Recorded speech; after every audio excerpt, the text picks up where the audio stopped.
Thang-thang-nipa encourage Rock and Karbi Anglong District Congress Committee at Kumpen Party Pipon C.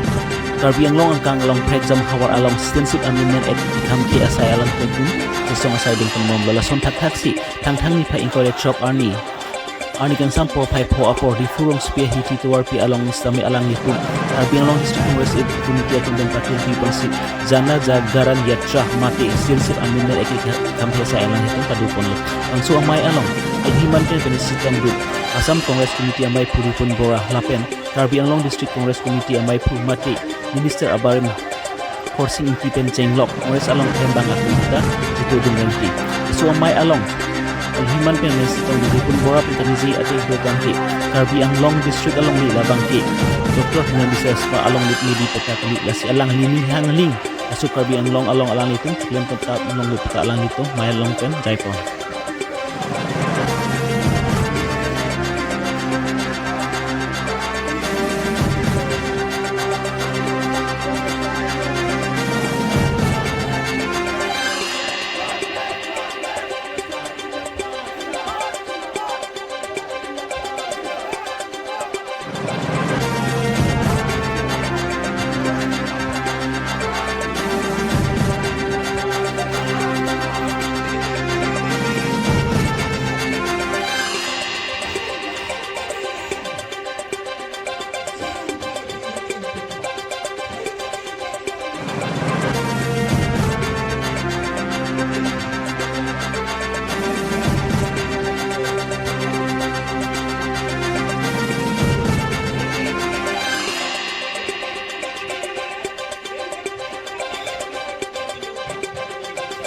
যে কা বাতিল কৰিব লাগে আইনখন কিয় বাতিল কৰিব লাগে আইনখন এই কাৰণে বাতিল কৰিব লাগে যে সেই কথাটো হৈছে কি যে আপোনালোকে নিশ্চয় জানে যে আমাৰ এই আইনখনে আমি কৈছো যে এই অস্তিত্ব ৰক্ষা আমাৰ অস্তিত্ব বিপন্ন কৰিছে এই আইনখনে কি কৰিব গোটেই অসমত আমি যিমান মানুহ আছো ট্ৰাইবেল কক নন ট্ৰাইবেল কক কাৰ্বি কক অকাৰ্বি কক মাৰুৱাৰী দেশৱালী কোচ ৰাজবংশী যিমান অসমত মানুহ আছো টোটেল 3,21 লাখ মানুহ আমি আছো এই 3,21 লাখ মানুহৰ আমাৰ ল'ৰা ছোৱালী বছৰে বছৰে বাঢ়িব কিন্তু মাটি আমাৰ নাবাঢ়ে আপোনালোকে জানে মাটি আমাৰ সদায় কমি গৈ আছে বানপানীয়ে নিছে গৰাখহনীয়াই নিছে অফিচ কাছাৰী বহিছে গতিকে মাটি কমি যাব মানুহ বাঢ়ি যাব আৰু 2 নম্বৰ কথাটো হ'ল যে আমাৰ এই মাটিত যি খেতি হয় গোটেই অসমত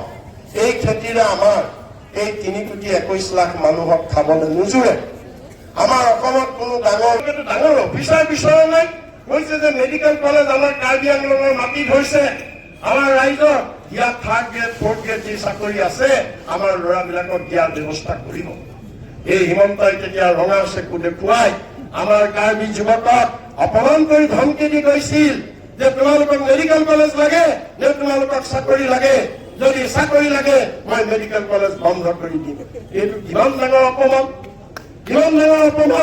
এই হিমন্ত বিশ্বক আমি ক'ব খুজিছো যে এই কাৰ্বি আংলং তোমাৰ ম্যাদী পতা নহয় তোমাৰ মছজিদ ৰঙা চকু দেখুৱাবা কাৰ্বি আংলঙৰ কাৰ্বি মাটিত কাৰ্বি মানুহৰ অধিকাৰ আছে ইয়াৰ স্থানীয় ৰাইজৰ অধিকাৰ আছে ইয়াৰ হস্পিটেল ইয়াৰ যিকোনো অনুষ্ঠানত ইয়াৰ ৰাইজৰ অধিকাৰ আছে আপোনালোকৰ দেশ তাত জড়িত হৈ আছে আপোনালোকৰ ঘাম তাত জড়িত হৈ আছে তাৰপিছত আমাৰ কংগ্ৰেছ চৰকাৰে কি কৰিছিল যে আমাৰ গোটেই অসমত জনজাতিসকলৰ উন্নয়নৰ কাৰণে সম বিকাশৰ কাৰণে কংগ্ৰেছ চৰকাৰে বিভিন্ন ব্যৱস্থা লৈছিল আপোনালোকে সেইবিলাক সব জানে ট্ৰাইবেল বেল খুলিছিল ট্ৰাইবেল ব্লক খুলিছিল বিভিন্ন ডেভেলপমেণ্ট কাউন্সিল খুলিলে বিভিন্ন অট'নমাছ কাউন্সিল খুলিলে ট্ৰাইবেলসকলৰ কাৰণে আৰু আমাৰ স্বাধীনতাৰ লগে লগে আমাৰ এই কাৰ্বি আংলঙতো ডিষ্ট্ৰিক্ট কাউন্সিলৰ ব্যৱস্থা কৰিলে আৰু পৰ্যায়ক্ৰমে ডিষ্ট্ৰিক্ট কাউন্সিল শক্তিশালী কৰি আনিছিল এটা সময়ত এই ডিষ্ট্ৰিক্ট কাউন্সিলত থাৰ্ড গ্ৰেড আৰু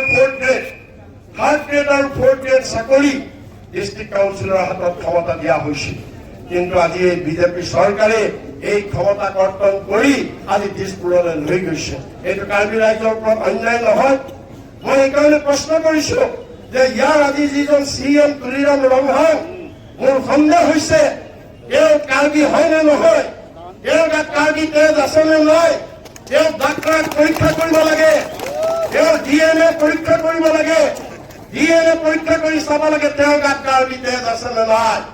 যদি কাৰ্বিৰ তেজ আছে, তুলিৰাম ৰংহাং তোমাৰ সন্মুখত যিদিনা হিমন্ত বিশ্বই আমাৰ কাৰ্বি ল'ৰাক ধমকি দিছিল, ৰঙা চকু দেখুৱাইছিল যে মেডিকেল লাগে নে চাকৰি লাগে, তুমি সেইদিনাখন কিয় হিমন্ত বিশ্বক তুমি ৱাৰ্ণিং দিব নোৱাৰিলা যে খবৰদাৰ মোৰ কাৰ্বি আংলঙত আপুনি মোৰ ল'ৰাক এনেকে ৰঙা চকু দেখুৱাব, কিয় ক'ব নোৱাৰিলা, কিয় ক'ব নোৱাৰিলা। আৰু যিদিনা ইয়াৰ পৰা 3rd গ্ৰেড 4th গ্ৰেডৰ চাকৰি ডিষ্ট্ৰিক্ট কাউন্সিলৰ পৰা কাঢ়ি লৈ গৈছিল, তুমি কিয় তাৰ প্ৰতিবাদ কৰিব পৰা নাইকিয়া। সেইকাৰণে মোৰ বিশ্বাস হয় তেওঁৰ গাত নিশ্চয় কাৰ্বি ৰাইজৰ কাৰ্বি মানুহৰ তেজ নাই, হয়তো বিজতৰীয়া তেজ আছে। গাদীৰ কাৰণে তেওঁ আজি কাৰ্বি জাতিক বিক্ৰী কৰি দিছে বিজেপিৰ ওচৰত। গাদীৰ কাৰণে কাৰ্বি জাতিক আজি তেওঁ বিশ্বাসঘাতকতা কৰিছে। সেইকাৰণে ৰাইজ আজি আপোনালোকে জানে মই আহিছো ইয়াত, এই টাউনতো বোলে বহুত কাম চলি আছে, আজি ডিষ্ট্ৰিক্ট কাউন্সিলৰ বহুত কাম চলি আছে, ঠিকা টুকলি ব্যৱসায় বাণিজ্য চাপ্লাই। আজি আমাৰ কাৰ্বি ৰাইজে লৰাই পাব নালাগে, কাৰ্বি ছোৱালীয়ে পাব নালাগে, তেওঁলোকৰ পেটত ভোক নাই, তেওঁলোকৰ ভোক নালাগে। ভোক কাৰ লাগে? তুলিৰাম ৰংহাঙৰ অঙহী বঙহী ভোক লাগে। গতিকে সব তেওঁলোককেই দিছে, সব তেওঁলোককেই দিছে। গতিকে এই অন্যায়, এই দুৰ্নীতি চলি আছে। আজি এই হিমন্ত বিশ্বই কৈছিল, এই বিজেপিয়ে কৈছিল যে ডিষ্ট্ৰিক্ট কাউন্সিল বহুত কৰাপশ্যন হৈছে, বিজেপি চৰকাৰ আহিলে ডিষ্ট্ৰিক্ট কাউন্সিল ভংগ কৰিম, আৰু যি কৰাপশ্যন কৰিছে তুলিৰাম ৰংহাঙক আমি জেলত পঠাম। কিন্তু আজি এই বিজেপিয়ে আজি তুলিৰাম ৰংহাং যিদিনাই বিজেপিত গ'ল, তেওঁ কি হৈ গ'ল? একেবাৰে ভগৱান হৈ গ'ল, ভাল মানুহ হৈ গ'ল। আজি কৈছে মোক, সিদিনা মই তাত যাওঁতে মোক কৈছে তুলিৰাম ৰংহাঙে বোলে কোনোবা মানুহৰ আগত বুঢ়া আঙুলি দেখুৱাই কৈছে যে মোৰ কি আছে, মই কাক কৰোৱা কৰো। মই আগতে কংগ্ৰেছত আছিলো, আৰু যেতিয়া বিজেপি আহিল মই বিজেপিত গুচি গলো, এতিয়া মই কাৰ্বি আংলঙৰ ৰজা। আৰু কালিলৈ যেতিয়া আকৌ কংগ্ৰেছ আহিব, মই আকৌ কংগ্ৰেছত গুচি যাম, মই কংগ্ৰেছত গুচি যাম, মোৰ কি আছে, মই কাক কৰোৱা কৰো। এনেকুৱা ধৰণৰ তেওঁ মন্তব্য কৰিছে। সেইকাৰণে এই পদযাত্ৰাৰ যোগেদি আমি তুলিৰামক আমি জনাব খুজিছো যে তুমি এই যে কাৰ্বি জাতিক যি বিশ্বাসঘাতকতা কৰিছা, তোমাৰ নিচিনা বিশ্বাসঘাতকক আমি আৰু কংগ্ৰেছে কেতিয়াও আমি কেতিয়াও নহওঁ। তুমি নোহোৱাকে আমাৰ কংগ্ৰেছ চলিব, তুমি নোহোৱাকে আমাৰ কাৰ্বি ৰাইজৰ উন্নয়ন হব। সেইকাৰণে ৰাইজ এই কথাবিলাকো আমি এই পদযাত্ৰাৰ যোগেদি আপোনালোকক কবলৈ আহিছো। আজি আপোনালোকে জানে এই বিজেপি দল আমি কি যুক্তি, কোনটো যুক্তিত ৰাইজ আজি কাৰ্বি ৰাইজে বিজেপিক ছাপোৰ্ট কৰিব লাগে, কোনটো যুক্তি? কাৰ্বি আংলঙক কোন ৰাইজৰ উপকাৰ কৰিলে? আজি নন কাৰ্বি মানুহ যিসকল আছে, আজি তেওঁলোকৰ আজি নাজল নাস্থল অৱস্থা। আমাৰ যিবিলাক গুৰ ব্যৱসায়ী আছিলে, কংগ্ৰেছৰ দিনত গুৰ ব্যৱসায়ীয়ে 1 টিং গুৰত 900 টকা পাইছিল, আজি গুৰ ব্যৱসায়ীয়ে 300 টকা আজি তাত নাপায়। কাক সহায় কৰিছে, কাক তেওঁলোকে সহায় কৰিছে? আজি আপোনালোকে জানেনে ৰাইজ, এই বিজেপিৰ প্ৰমুখ RSSৰ প্ৰমুখ মোহন ভাগতে আজিৰ পৰা 2 বছৰ আগত কি কৈছিল? গোটেই দেশত হুলস্থুল লাগিছিল। তেওঁ কৈছিল কি বুলি, যে এই ট্ৰাইবেল মানুহৰ ৰিজাৰ্ভেশ্যনটো উঠাই দিব লাগে। 70 বছৰ বোলে এওঁলোকে ৰিজাৰ্ভেশ্যন পালে, ৰিজাৰ্ভেশ্যন উঠাই দিব লাগে। সংবিধানে ৰিজাৰ্ভেশ্যন যদি উঠাই দিয়ে, আমাৰ ল'ৰাই চাকৰি পাব ক'ত, স্কুল কলেজত চিট পাব ক'ত, MLA ৰিজাৰ্ভেশ্যন উঠিব, MP ৰিজাৰ্ভেশ্যন উঠিব, চব ৰিজাৰ্ভেশ্যন উঠি যাব। এইটো কিমান ডাঙৰ অন্যায় কথা কৈছে, কিমান ট্ৰাইবেল বিৰোধী কথা কৈছে।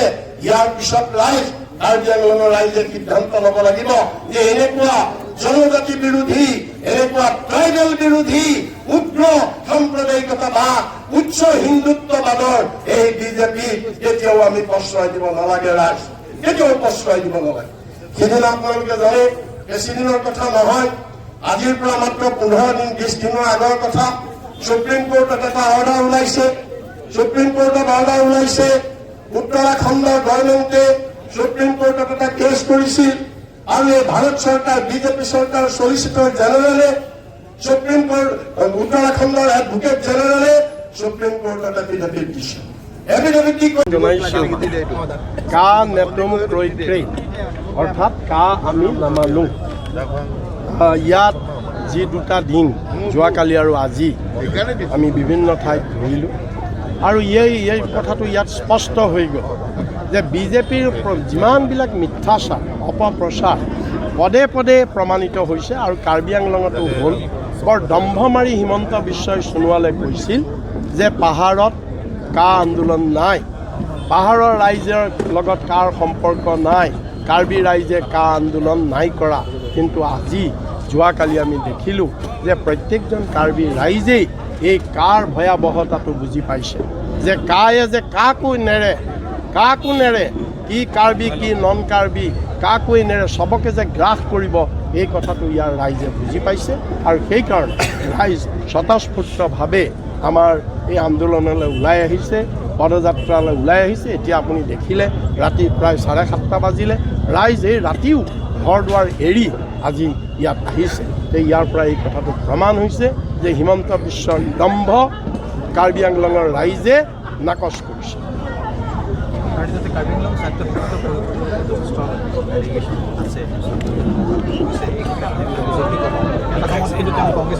সেইটোৱে গতিকে মানুহক তেওঁলোকে কেনেকৈ বুৰ্বক বনায়। নিৰ্বাচনৰ আগত ইছ্যু কৰি দিলে যে ডিষ্ট্ৰিক্ট কাউন্সিল সাংঘাতিক দুৰ্নীতি হৈছে, পৃথিৱীত ক'তো এনেকুৱা দুৰ্নীতি হোৱা নাই, গতিকে ভোট দিয়ক। ৰাইজে ভোট দিলে, ক'লে যে আমি এই ডিষ্ট্ৰিক্ট কাউন্সিল এমাহত ভাঙি দিম, আমি তেওঁলোকক জেলত পঠাম। কিন্তু এতিয়া এই বিজেপি চৰকাৰে আজি সেই ডিষ্ট্ৰিক্ট কাউন্সিলৰ আজি তেওঁলোককেই আজি আদৰি লৈছে। যি তুলিৰাম ৰংহাঙক জেলত পঠাম বুলি কৈছিলে, আজি তেওঁৱেই ইয়াত উঠি ৰজা বহি ৰজা হৈছে। গোটেই ডিষ্ট্ৰিক্ট কাউন্সিলৰ বা বিজেপি ইয়াত উঠি ৰজা বহি ৰজা হৈছে। গতিকে তেওঁলোকৰ যে সকলোবিলাক কথা মিছা, তেওঁলোকে যে কেৱল মানুহক বিভ্ৰান্ত কৰিবলৈ, মানুহক বিপথে পৰিচালিত কৰিবলৈ এই কথাবিলাক কয়, ইয়াৰ ৰাইজে বুজি পাইছে। আৰু সেইকাৰণে আমি কংগ্ৰেছ দলে স্পষ্টভাৱে কৈছোঁ, আমি ইয়াত কোনো ধৰণৰ দুৰ্নীতি যাতে ভৱিষ্যতে নহয়, কাৰ্বি ৰাইজৰ অধিকাৰ যাতে ইয়াত সুৰক্ষিত থাকে, তেওঁলোকৰ ওপৰত কোনেও শোষণ চলাব নোৱাৰে। আৰু ইয়াত যিসকল অনা কাৰ্বি লোক আছে তেওঁলোকেও যাতে সমমৰ্যাদা পায়, সমবিকাশ পায়, তাক আমি কংগ্ৰেছ দলে অনাগত দিনত আমি নিশ্চিত কৰিম।